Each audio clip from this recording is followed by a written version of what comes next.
What's going on, you guys? Josh here, also known as Harry Tornado, and in today's video, I've got 10 tips to help you guys avoid burnout when it comes to listing.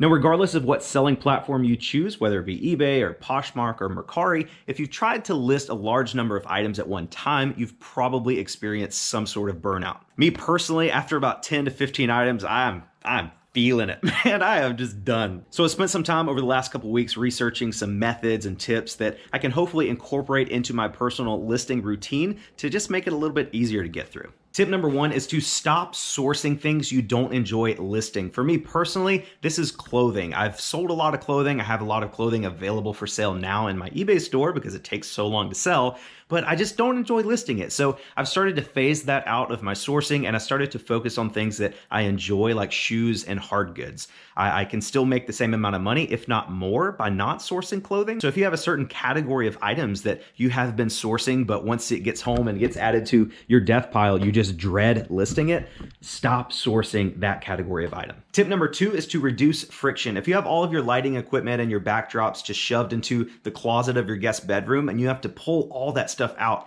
every time you want to start photographing your items, you're much less likely to start photographing your items. For me personally, I have everything set up permanently all the time. I have my table that's always here. I have my backdrop always set up. The only thing I have to do to start photographing is turn on these lights. I actually used to have them voice activated with Alexa, but it just stopped working one day. I don't know what's wrong with it, but still the friction to start photographing my items is very, very low. All I have to do is turn on the lights.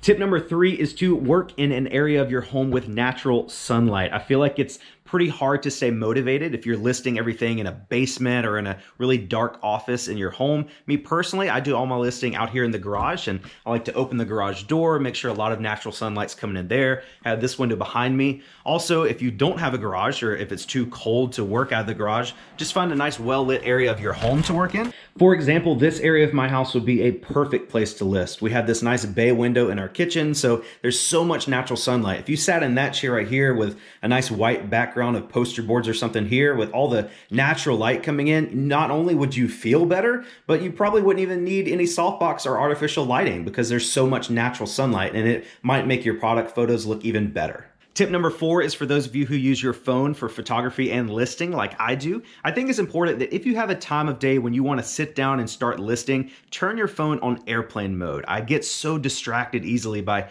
YouTube notifications or Instagram notifications, and then I'll stop photographing or I'll stop listing to check those, and then next thing you know it, I haven't done anything in the last hour and a half. So if you're ready to sit down and start working, photographing and listing your items, turning your phone on airplane mode can really help avoid those distractions. Tip number five is prepping your items. Oftentimes when I start listing, I'll just go to my death pile and just grab an item that's ready to be listed. I'll photograph it, list it, and put it away, and then I'll go try to find another item that's ready to be listed. I think I can save a lot of time and headache by prepping the number of items that I want to list. Like for instance, I have this box here today. This is 20 items that I have already cleaned and prepped. They are ready to be listed. So I put them in a box here, ready to go. So as I'm sitting here photographing, I don't have to go back and forth to my death pile looking for individual items. I already have 20 items right here. And I know once I've photographed all these items, I'll have 20 items on my phone that is ready to be listed on eBay. Tip number six is going to be batching. Again, this is kind of a personal preference, I guess, but when I first started listing on eBay, I would do items one at a time. I would take an item, clean it, photograph it, list it, put it away, move on to the next item. And I think it's a better use of time if you get some like items. Like I'll have, say I collect like 10 white pairs of shoes. Then I'll clean all those shoes at once, let them dry and be ready to photograph them all at once, and then list them all at once. And I think overall I've saved a lot of time doing this. It's a lot less movement, that's for sure, than rather than going to get one item and taking it through the whole process and then moving on to the next. So if you feel like that's a part of the listing process that you're struggling with, maybe try batching. Find some like items that you can take through the process together in one lump sum. And I think that can probably save you a lot of time and hassle overall. For example, going back to my box of stuff here, this is 20 items that I have already cleaned and processed and they're ready to go. Now I can photograph them all at one time. And then once they're photographed, I'll put them in this box ready to be put away into my inventory storage area. So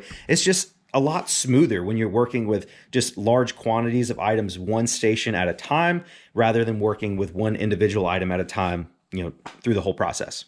Tip number 7 is kind of a personal preference, so it's totally up to you, but I really prefer listing all of my items on my cell phone. I know you can't do like variation listings and all different types of listings on your phone, but I'd say 99% of my items I am able to list appropriately on my phone. The biggest benefit that this allows me, in my opinion, is going back to the batching method. I will use my phone today to do all my photography on these 20 items. And once I'm done with that, I'll have all 20 items on my phone ready to be listed. So if I have to leave today and I go, to a doctor's appointment, or I'm, picking up a kid from school, or whatever you're doing, anytime you have free time, you can go through the pictures on your phone and start listing things. You don't have to sit at your computer for a designated amount of time per day listing. You can just do it while you're watching TV, or while you're laying in bed at night and you can't sleep or something. You could go through those pictures and list some stuff. And I feel like that has helped me a ton, because I don't have the wherewithal to sit for an hour to an hour and a half on a computer listing things I photographed that day. The ability to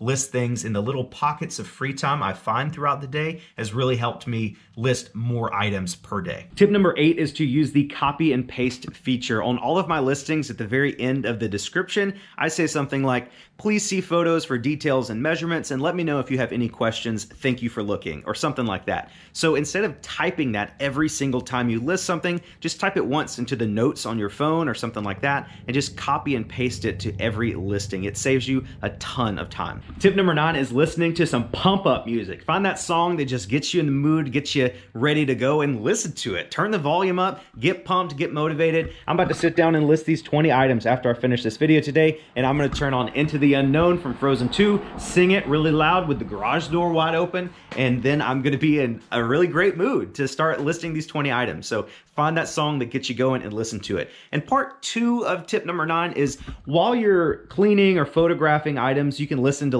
whatever you want, but I think it's important that once you start actually sitting down to list, like putting in the details and descriptions of your items, you probably don't want to listen to anything too loud or distracting, because you don't want the music to cause you to make any mistakes in the listing that could lead to an INAD or a return later on down the road. So listen to whatever you want when you're cleaning and photographing, but once you sit down to start listing, maybe listen to instrumental music or something like that. Tip number 10 is to reinforce the idea that listing equals money. Your items in your death pile, this whole table right here, is items that I have purchased to sell on eBay, but I have not listed them yet. And essentially, these items are worthless. If they are not available for somebody to purchase, nobody's going to purchase them. So I'm not going to make any money. I've had this VCR sitting in my death pile for over 1 year. Yesterday morning, I took the time to list it, and it sold in 22 minutes for a best offer of $123 plus shipping. That is $123 that's been sitting on this table for over 1 year.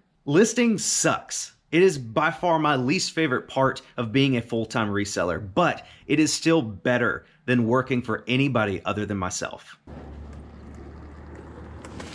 So there you go, guys. That's my 10 tips on how to avoid burnout when it comes to listing. If you guys have any other tips you think would be helpful for viewers of this video, be sure to drop them down in the comments below. And if you guys see tips in the comments that you like, be sure to give them an upvote. That way, the best tips make their way to the top of the comments. I hope this video helped you guys and gave you some ideas. If it did, be sure to give the video a thumbs up. It really helps me and the channel out a ton. And if you haven't yet, consider subscribing to my channel for more content just like this. Thank you guys so much for watching this video. I appreciate your time tremendously. You're the best, and I'll catch you guys on the next